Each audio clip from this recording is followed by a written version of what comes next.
Magandang araw po mga kapatid.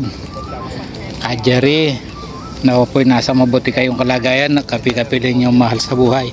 Ang kapatid ngayong umaga, ngayon po nagpipitas kami ng mga pipitas na akong mga kalabasa. Ayan, yung kalabasa. Yan po mga kapatid, ayan.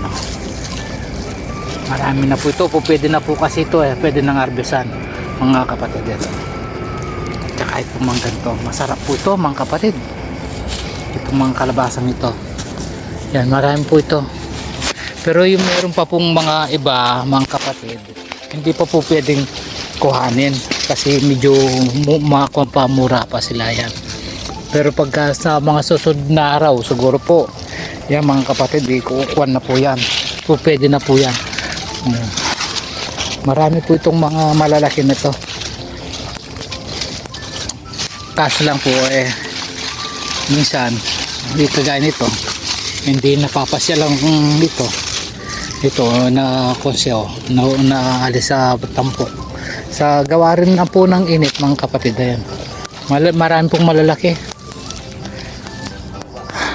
Yan po yung kwan.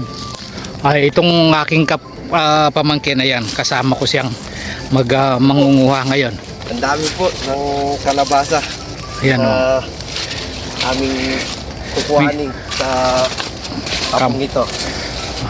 Ayan, ipunin mo lahat yung mga kwan. Ipunin mo dyan at tapos kukuhanin na lang. Ayan po mga kapatid. Mabigat yan, mga ilang kilo kaya yan, Juben? 1 kilo mahigit po. Anong 1 kilo? Hindi. Baka 2 po, huwag gano'n.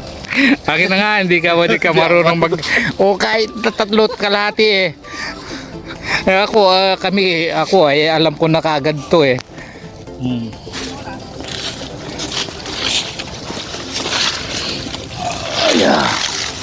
Mamaya hakutin na lang ito. Kasi po kaya ginagamitan ko ng ganito ito. Matigas yung tampok. Malalaki po yung tampok nila para po simple. Ang ganda ang ganda, para po yung girlfriend ni Giovanni. Maganda. Maganda po yan.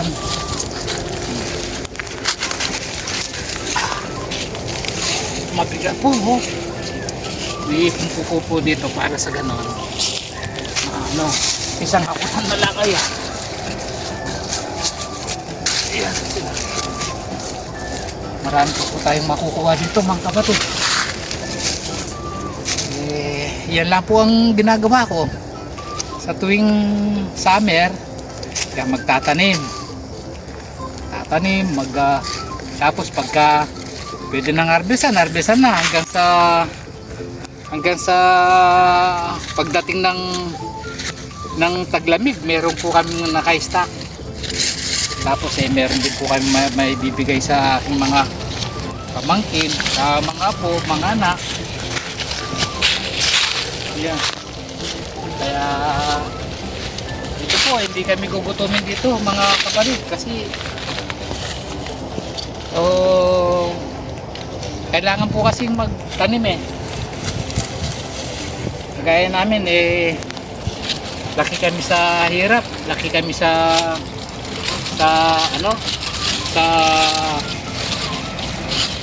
bukid, kaya alam po namin yung hirap ng magsasaka. Kasi ito po parang maglalaro pa ito, parang maglalaro ng rugby yan. Nagra-rugby po yan mga kapatid, lagay mo na doon. Nagra-rugby po yan tignan nyo kung sumalo. Good morning. Tayo po nandito sa mga kapatid, iba naman yung kanyang variety niya yan yung parang sangkay. Ayun po, meron po marami pa yung nandyan Buongiorno po, sabi ni Ka Jerry, napakasarap po. Yan ang po mga kapatid, parang sangkay. Mga kapatid, dito po yung nakakuha siya ng si Tulongges, si Giovanni. Yan zucchini po yan, zucchini, pero napabayaan pagka napabayaan po, ganyan na kalaki ang magiging itsura niya Pagka napabayaan ng laki, dadalhin na lang natin doon yung kuhan. Kapatid, ito na po yung nakuha namin. Ayan.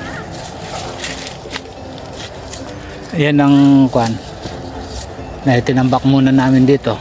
Tsaka tapos meron pa po doon yun. Andun. Kaya ano, ayan. Ito hindi sana ito magano. Ewan ko lang kung kaya niya mamaya niyan. Mangangatin nito sa ano, sa buho nito, sa naka-short lang siya. Yan. Yan ang kukunin namin ngayon. Sasakay namin doon sa karelo.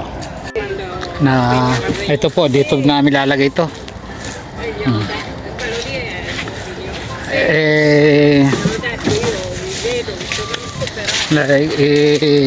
Kenka, iagis ko na lang sa iyo eh. Hirap ka eh. Oh. Hirap ka. Oh, eh. Kailangan diyan magaling kang sumalo. Oh. Kailangan diyan magaling kang sumalo diyan. Oh. Angkora. Sige pa. Sige pa. Hindi ko na yun, hindi ko na kaya. Nahirapan po ako. Yan. Sige, lagay mo muna doon. Mga kapatid, kasi ito po hindi pa kinukuha ito dahil hindi pa siya naging verde pa itong kanyang tampok. Ibig sabihin, tatanda pa siya ng konti. Yan. Kasi verde pa. Pero pagka ganito na rin ang kulay niya, yun, kukuha na namin.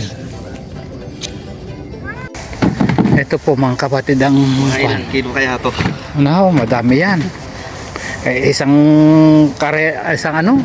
Tatlong parang ganyan. Pwedeng pakainin na rin. Nakuta, napakadami ng ano yan, stock na yan. Ayan. Ayan siya. Yung ng kapatid ko yun. Dali na natin. Ayan.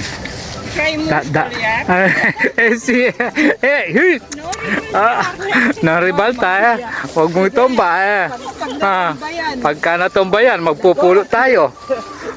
Ayan. Tango nga ako po minsan gagawin kong dalawang hakot yan sa kanya na lang dahil ang laki-laki.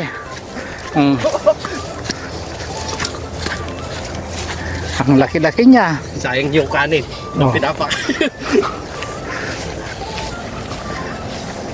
Ganda na po kamatis kapatid masarap yan yung kamatis na yan. Lagyan mo lang ng asin yan, kain na. Mga kapatid, ito na po yung nakuha kong ano namin na kalabasa. Ito lalagay na lang po sa kwanto sa hindi na ulanan. Yan babay na po, ingat po kayo mga kapatid. Shout out po sa ating mga mga dakilang magsasaka, sa ating mga frontliners, sa ating mga OFW. Ingat po kayo mga kapatid. Like and share po itong si Ka Jerry. Ingat po kayo mga kapatid. Babay na po.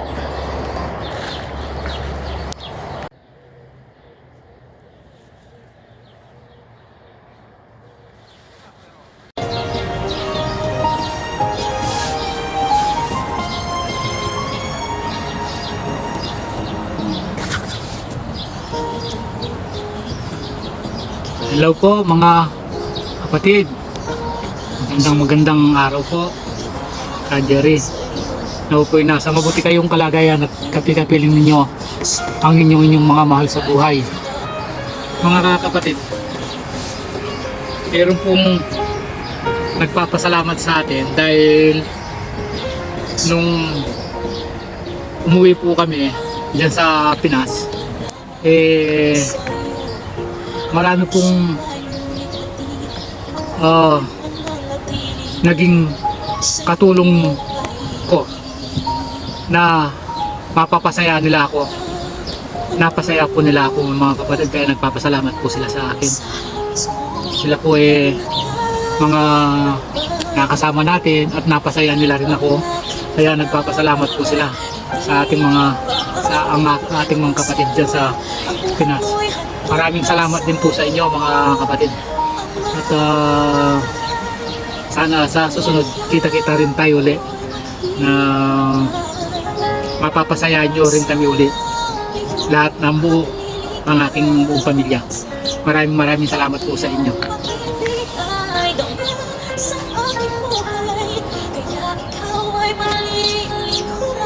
At yung hindi pa po na bigyan ng pagkakataon, sa susunod po siguro mga kapatid, kita-kita rin tayo ulit.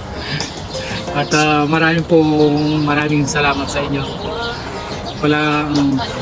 Walang hanggang pasasalamat po sa inyo mga kapatid. At yung iba sa susunod na lang natin sa shoutout po sa inyo lahat mga kapatid. Pagka po kayo nagdadasal o nananalangin, isama niyo lang po ang aking buong pamilya. Yun lang po. Maraming salamat po sa inyo. Bagay na po sa inyo. Ingat po kayo lagi mga OFW, lalong na ang ating mga magsasaka, ang ating mga frontliners. Marami po ang mga yan mga kapatid. Ingat po kayo lagi, lalo ngayon tumataas na naman po yung COVID-19 na yan, ang pandemya. Kaya ingat po kayo lahat. Doon sa mga kapatid natin iba na wala po akong pagkakataon sa inyo, baka sa susunod po siguro mga kapatid. Ingat po kayo, God bless you lahat. Babay na po, ingat kayo lagi.